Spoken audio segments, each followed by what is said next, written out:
इस वीडियो में आपका स्वागत है। इस वीडियो में हम फंक्शंस के बारे में पढ़ेंगे। इससे पहले वाले वीडियोस में हमने कंट्रोल स्टेटमेंट्स के बारे में पढ़ लिया था। अगर आपने वो वीडियोस नहीं देखी तो डिस्क्रिप्शन बॉक्स में आपको लिंक मिल जाएगा।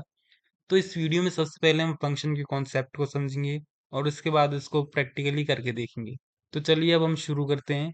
तो सबसे पहले हमें फंक्शन को देखना पड़ेगा कि फंक्शन होते क्या हैं। तो आपने मैथ्स में फंक्शन के बारे में पढ़ा होगा। तो मैथ में फंक्शन क्या होता था कि आप फंक्शन एक इक्वेशन होती थी और उसमें आप एक्स की वैल्यू डालते थे और उससे आपको वाई की वैल्यू मिल जाती थी। तो ये आपका मैथ में फंक्शन होता था। तो इसी तरह हमारा कंप्यूटर में फंक्शन होता है। तो देखिए सी में फंक्शन एक ब्लॉक होता है जिसके अंदर एक कोड लिखा होता है और वो फंक्शन आपको कोई पर्टिकुलर टास्क करके दे देता है। उसको आप एक इनपुट देते हो और उसके बाद वो आपको एक आउटपुट दे देता है। तो उसको हम फंक्शन कहते हैं। मैं एक और बार दोबारा बता देता हूँ। फंक्शन एक ऐसा ब्लॉक होता है जिसके अंदर कुछ कोड की लाइनें लिखी होती हैं और वो फंक्शन कुछ एक पर्टिकुलर टास्क कर देता है। जैसे फॉर एग्जांपल आपको सम कराना है तो उसके लिए आप उसको दो वैल्यूज देंगे और उसके बदले में वो आपको सम करके दे देगा। तो देखिए फंक्शन भी हमारे दो टाइप के होते हैं। पहला टाइप होता है हमारा user defined function. User define का मतलब कि उस फंक्शन को वो एक यूजर डिफाइन करता है, एक प्रोग्रामर डिफाइन करता है। और दूसरे फंक्शन होते हैं हमारे built in function. Built in function जो कि किसी सी की लाइब्रेरी के साथ बने हुए आते हैं। जैसे फॉर एग्जांपल हम स्कैनएफ फंक्शन को हम इतनी वीडियोस में हमने यूज किया है। हमने जब से शुरुआत करी थी जब से स्कैनएफ प्रिंटएफ फंक्शन को हम यूज करते आ रहे हैं। तो वो पहले से ही सी लैंग्वेज के अंदर कंपाइलर के अंदर बने हुए हैं। तो उन फंक्शन को हम बिल्ट इन फंक्शन कहते हैं जिनको हमने नहीं बनाया और वो पहले से ही बने हुए होते हैं। और यूजर डिफाइंड फंक्शन को हम खुद बनाते हैं, प्रोग्रामर खुद बनाता है। तो ये दो प्रकार होते हैं फंक्शंस के। तो अब हम यहाँ पर आगे सारी बातें यूजर डिफाइंड फंक्शन की करेंगे। तो जब भी मैं फंक्शन कहूंगा तो आप समझ जाना कि मैं यूजर डिफाइंड फंक्शन की बात कर रहा हूँ। तो देखो फंक्शन के तीन पार्ट होते हैं। हम अगर यूजर डिफाइंड कोई फंक्शन बनाना चाहते हैं तो उसके तीन पार्ट होते हैं। सबसे पहले हमें फंक्शन को डिक्लेयर करना पड़ेगा। सबसे पहले हमें कंपाइलर को बताना पड़ेगा कि हम एक फंक्शन बनाने जा रहे हैं। तो उसके लिए हमें क्या करना पड़ेगा, जैसे आप वेरिएबल बनाने के लिए वेरिएबल को डिक्लेयर करते हो उसी प्रकार से हम फंक्शन को डिक्लेयर करते हैं। तो फंक्शन को डिक्लेयर करने के लिए सबसे पहले हम लिखते हैं रिटर्न टाइप। रिटर्न टाइप का मतलब होता है कि फंक्शन आपको जो भी आउटपुट देगा वो किस टाइप का होगा। जो फंक्शन आपको रिटर्न करके देगा वैल्यू वो किस टाइप की होगी। जैसे फॉर एग्जांपल आपको सम करवाना है दो नंबर्स का। तो वो ये सम करके एक इंट वैल्यू देगा, एक इंटीजर वैल्यू देगा। तो इंट उस फंक्शन का रिटर्न टाइप होगा क्योंकि वो आपको आउटपुट में एक इंटीजर वैल्यू दे रहा है। तो इसलिए उसका रिटर्न टाइप होगा इंट। तो रिटर्न टाइप के बाद हम लिखेंगे फंक्शन का नाम, फंक्शन का नेम। तो फंक्शन का नेम लिखने के लिए हम वही रूल्स फॉलो करेंगे जो हम एक आइडेंटिफायर का नाम रखने के लिए करते हैं। तो वही रूल्स हम यहाँ पर भी फॉलो करेंगे कि बीच में स्पेस नहीं होना चाहिए और हमारा नेम वन या टू या कोई भी नंबर से शुरू नहीं होना चाहिए। तो वही रूल्स हम यहाँ पे भी फॉलो करेंगे। और उसके बाद हम यहाँ पे लगाएंगे दो पैरेंथेसिस यहाँ पर। और उन पैरेंथेसिस के अंदर हम लिखेंगे पैरामीटर्स, पैरामीटर टाइप। तो देखिए अगर मान लीजिए कि हमें दो नंबरों का सम कराना है, हमें कोई ऐसा फंक्शन बनाना है जो दो नंबरों का सम करे। तो उसके लिए आपको दो नंबर उस फंक्शन को देने भी पड़ेंगे, कोई इनपुट भी देना पड़ेगा जिनका वो सम करेगा। तो उस इनपुट को हम इन पैरेंथेसिस के अंदर देते हैं। तो जो भी हम इनपुट फंक्शन को देंगे उसको हम पैरामीटर कहेंगे। तो यहाँ पर हमें लिखना होता है पैरामीटर का टाइप। तो मान लीजिए हमें कि एक फंक्शन बनाना है जिसमें हम दो नंबरों को ऐड करेंगे। तो उसके लिए हम लिखेंगे इसका रिटर्न टाइप होगा इंट, क्योंकि जो भी ये हमें आउटपुट देगा वो इंटीजर टाइप का होगा। और उसके बाद हमने लिखा है यहाँ पर फंक्शन का नाम। यहाँ पर पैरेंथेसिस के अंदर हमने पैरामीटर्स का टाइप लिखा है। तो जब मुझे दो नंबर ऐड करवाने पड़ेंगे तो मुझे दो इंटीजर देने पड़ेंगे। तो मैंने यहाँ पर पैरामीटर का टाइप रखा है कि जो भी मैं यहाँ पर इनपुट दूंगा तो वो इनपुट हमारे इंटीजर टाइप के होंगे। हमने ये सी कंपाइलर को बताया है। जब भी हम फंक्शन को डिक्लेयर करेंगे तो हमें लास्ट में सेमीकोलन जरूर लगाना है। और फंक्शन डिक्लेरेशन को हम फंक्शन प्रोटोटाइपिंग भी कहते हैं, ये भी हमें याद रखना है। तो फंक्शन को डिक्लेयर करने के बाद हमारे पास अगला टास्क रहता है फंक्शन डेफिनेशन। फंक्शन डेफिनेशन का मतलब है कि हमें अपना फंक्शन को डिफाइन करना पड़ेगा। हमें वो कोड की लाइनें लिखनी पड़ेंगी जो कि हमारे उस पर्टिकुलर टास्क को करेंगी। जैसे फॉर एग्जांपल हमें यहाँ पर ऐड करवाना है तो हमें वो कोड लाइंस लिखनी पड़ेंगी जो कि ये सम का टास्क करें, जो दो नंबर का सम हमको करके दे। तो देखो फंक्शन को डिफाइन करने के लिए हम फिर दोबारा लिखेंगे रिटर्न टाइप, उसके बाद फंक्शन का नाम, और उसके बाद हम ऐसे पैरेंथेसिस लगाएंगे और पैरेंथेसिस के अंदर हम लिखेंगे पैरामीटर का टाइप। और उसके अंदर हम उस पैरामीटर को नाम भी दे देंगे। उस तो जब भी हम फंक्शन डिफाइन करेंगे तो हमें यहाँ पर पैरामीटर जो भी हमने लिए हैं, जो भी हमने इनपुट लिया है, हम उसको वेरिएबल का नाम भी इन्हीं पैरेंथेसिस के अंदर दे देंगे। तो जैसे हमने यहाँ पर हमें एक फंक्शन डिफाइन करना है ऐड का, जो कि 2 नंबरों का ऐड करेगा। तो यहाँ पर हम पैरामीटर्स को एक वेरिएबल का नाम दे देंगे। तो पहले वेरिएबल का हमने नाम दिया है ए और दूसरे को नाम दिया है बी, और यहाँ पर हमें लास्ट में सेमीकोलन नहीं लगाना है। इस बात का हमें याद रखना है कि जब भी हम फंक्शन को डिफाइन करेंगे तब हमें लास्ट में सेमीकोलन नहीं लगाना है। और इसके बाद हम करली ब्रैकेट्स के अंदर अपनी लाइंस ऑफ कोड लिखेंगे, अपने कोड की लाइंस लिखेंगे, जो कि हमारा ये पर्टिकुलर काम हमको करके देंगी। और तीसरा हमारा काम होता है फंक्शन कॉलिंग। तो यहाँ पर फंक्शन कॉलिंग हमारा सबसे जरूरी काम होता है। तो आपने फंक्शन को डिक्लेयर कर दिया, आपने फंक्शन को डिफाइन कर दिया। तो फंक्शन डिफाइन करने के बाद आप उस फंक्शन को जब भी यूज करना चाहोगे तो आपको उसको कॉल करना पड़ेगा, तो उसको हम फंक्शन कॉलिंग कहते हैं। और फंक्शन को यूज करने के लिए हम फंक्शन को कॉल करना जरूरी होता है। तो फंक्शन को कॉल करने के लिए हम लिखते हैं फंक्शन का नाम, और उसके बाद हम पैरेंथेसिस के अंदर एक्चुअल पैरामीटर्स पास कर देते हैं, और लास्ट में सेमीकोलन। यहाँ पर एक्चुअल पैरामीटर्स का मतलब है जो भी वैल्यू हम पास करना चाहते हैं। जैसे मुझे 2 नंबरों का सम पास करवाना है, तो मैं यहाँ पर एक्चुअल पैरामीटर्स में पास करूंगा 5 और 6। एक्चुअल पैरामीटर्स का मतलब है कि हमें अपनी इनपुट पास करनी है, जिनका हम ऐड करवाना चाहते हैं, जिनके ऊपर हम वर्क करवाना चाहते हैं। तो देखिए, पैरामीटर भी 2 टाइप के होते हैं। जो हम फंक्शन कॉलिंग के टाइम पे पैरामीटर्स लिखते हैं, इनको हम कहते हैं एक्चुअल पैरामीटर। और जो हमने यहाँ पर फंक्शन को डिफाइन किया था, इनको हम कहते हैं फॉर्मल पैरामीटर। तो ये भी हम थोड़ा सा याद रख सकते हैं। अगर आपको अभी भी समझ नहीं आया तो हम 2 एग्जाम्पल देखेंगे, आपको उन एग्जाम्पल से बिल्कुल समझ में आ जाएगा। तो देखिए, पहला हमारा एग्जाम्पल है to print the table of a number. तो हमें एक ऐसा फंक्शन बनाना है जिसकी हेल्प से हम एक टेबल को प्रिंट करवा पाए, एक नंबर का टेबल प्रिंट करवा पाए। सबसे पहली लाइन में हमने अपनी stdio.h फाइल को इंक्लूड किया है, और उसके बाद हमने अपने फंक्शन को डिक्लेयर किया है। फंक्शन को हम वॉइड मेन फंक्शन से पहले ही डिक्लेयर करेंगे, ये हमें याद रखना है।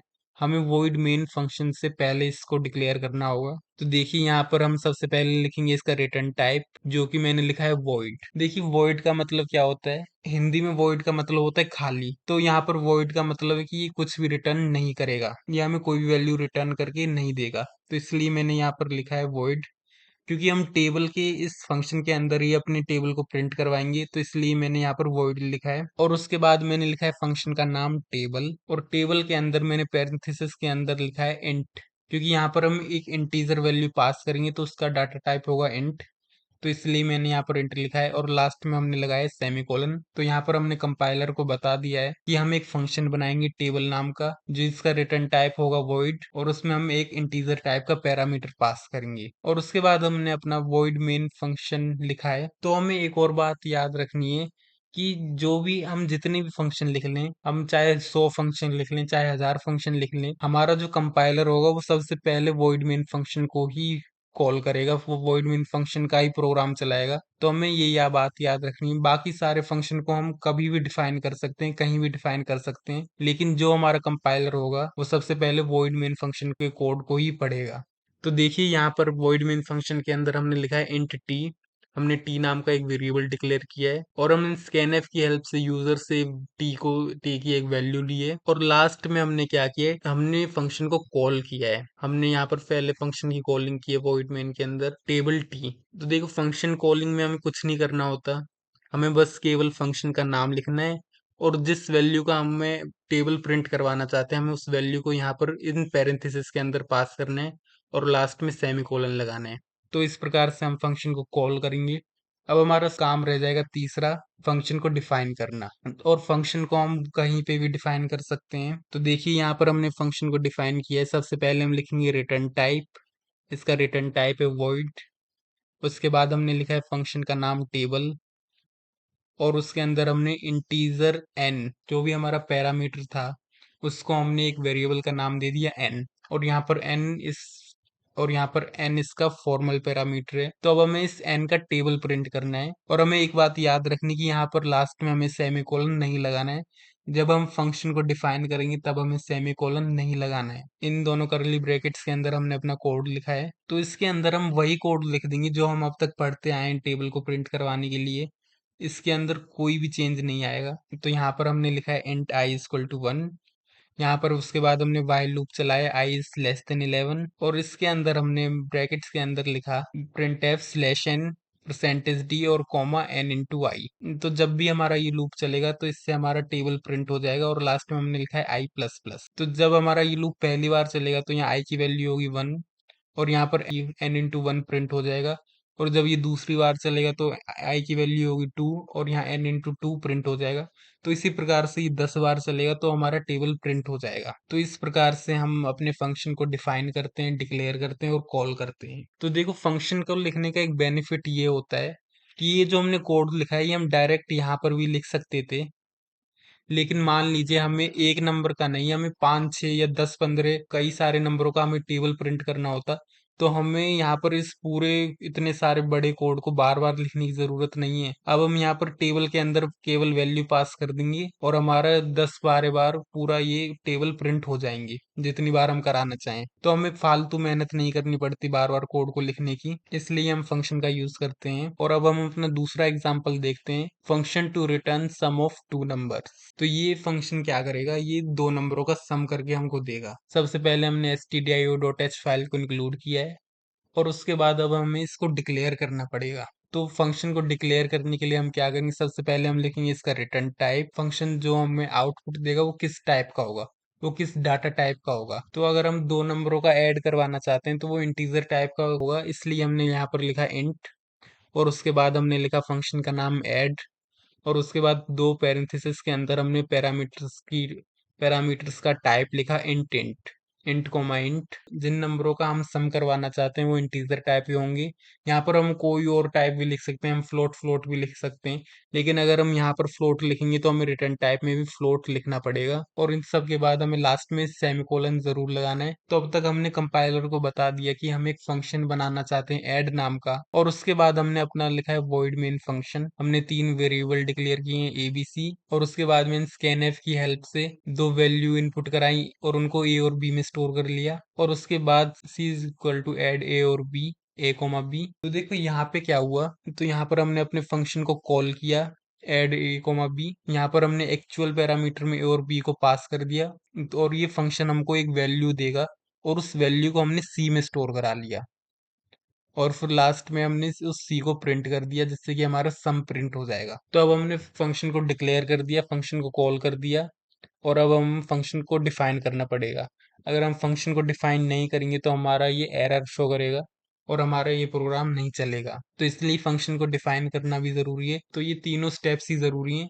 अगर हमने इन तीनों स्टेप में से कोई भी एक स्टेप नहीं किया, डिक्लेरेशन, कॉलिंग या डिफाइन डेफिनेशन, तो हमारा प्रोग्राम नहीं चलेगा। तो देखो, फंक्शन को डिफाइन करने के लिए हमने क्या लिखा है, सबसे पहले हमने लिखा है रिटर्न टाइप, उसके बाद फंक्शन का नाम, और उसके बाद हमने लिखा है इंट ए और इंट बी। तो हमने उन पैरामीटर्स को वेरिएबल का नाम दे दिया ए कोमा बी। पहले वेरिएबल को हमने नाम दिया ए और दूसरे को बी, तो ये हमारे फॉर्मल पैरामीटर्स हैं। और उसके बाद हमने फंक्शन के अंदर क्या किया, हमने यहाँ पर एक इंटीजर डिक्लेयर किया सी नाम का, और उसके बाद हमने लिखा C is equal to A plus B, और उसके बाद हमने अगली लाइन लिखी रिटर्न सी। तो यहाँ पर रिटर्न एक कीवर्ड होता है जिससे हम आउटपुट की वैल्यू को रिटर्न करते हैं। तो जहां पर भी हम फंक्शन के अंदर लिखेंगे रिटर्न, तो ये फंक्शन यहाँ से ही लौट जाएगा। रिटर्न के आगे हम जो भी लिखेंगे वही इस फंक्शन की आउटपुट बन जाएगी, और रिटर्न के बाद हमारी एक भी लाइन एग्जीक्यूट नहीं होती। ये फंक्शन यहाँ से ही लौट जाता है, यहाँ से ही रिटर्न कर जाता है। तो ये हमें याद रखना है। और मैं एक बात और बताना चाहूंगा कि यहाँ पर जो हमने वेरिएबल के नाम रखे हैं ए बी, और यहाँ पर जो सी रखा है, इन एबीसी से कोई कनेक्शन नहीं है। हम जो चाहें वो नाम रख सकते हैं, क्योंकि यहाँ पर हमने जितने भी वेरिएबल के नाम रखे हैं वो बस इन दोनों ब्रैकेट्स के अंदर ही माने जाएंगे। वो पूरे प्रोग्राम में कहीं पे भी उनका यूज नहीं होगा, वो केवल इन इस फंक्शन की डेफिनेशन के अंदर ही माने जाएंगे। तो हम कोई भी नाम रख सकते हैं। तो अब हम फंक्शंस को प्रैक्टिकली भी करके देख लेते हैं। तो यहाँ पर मैंने फंक्शन लिखा है जो भी हमने थोड़ी देर पहले डिस्कस किया था, जिसमें हम टेबल नाम का एक फंक्शन बनाएंगे, और वो टेबल नाम का फंक्शन हमें एक टेबल प्रिंट करके देगा। मैं जल्दी से इस पूरे फंक्शन को रिवाइज करा देता हूँ। सबसे पहली लाइन में हमने stdio.h फाइल को इंक्लूड किया, और उसके बाद हमने फंक्शन की डिक्लेरेशन की, जिसमें हमने इसका रिटर्न टाइप लिखा वॉइड, और उसके बाद हमने फंक्शन का नाम लिखा टेबल, और फंक्शन के नाम के बाद हमने इसकी पैरामीटर का टाइप लिखा इंट। पैरामीटर मतलब इनपुट का टाइप, और लास्ट में हमने सेमीकोलन लगाया। तो यहाँ पर इस पूरी लाइन में हमने फंक्शन को डिक्लेयर कर दिया, और उसके बाद हमने अपना void मेन फंक्शन लिखा।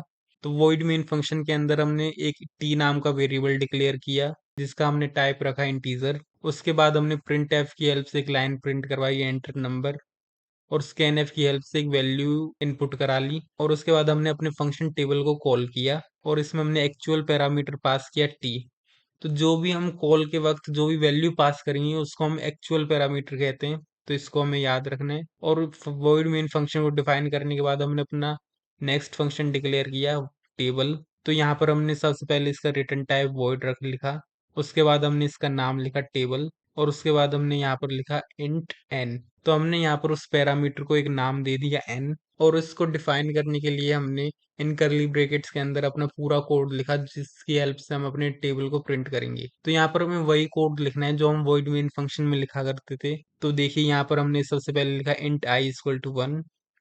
उसके बाद हमने लिखा print table of percentage D is. तो यहाँ पर परसेंटेज डी की जगह जो भी एन की वैल्यू होगी वो प्रिंट हो जाएगी। उसके बाद हमने अपना वाइल लूप लगाया, और वाइल को हमने 10 बार चलाया, और उसके बाद हमने अगली लाइन में प्रिंट एफ स्लैश एन, और उसके बाद हमने percentage T comma N into I को प्रिंट करा लिया। तो एन इंटू आई की जो भी वैल्यू आएगी वो परसेंटेज टी की जगह पर प्रिंट हो जाएगी, और उसके बाद हमने आई प्लस प्लस कर दिया। और इस प्रकार से हमारा ये पूरा प्रोग्राम बना। तो अब हम इसको रन करके देखते हैं।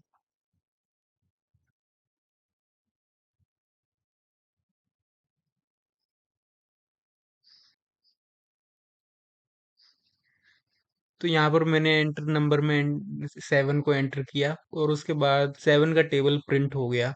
तो इस प्रकार से हम फंक्शन की सहायता से हम टेबल को प्रिंट कर सकते हैं। अगर मैं यहाँ पर इसके बाद लिख दूं,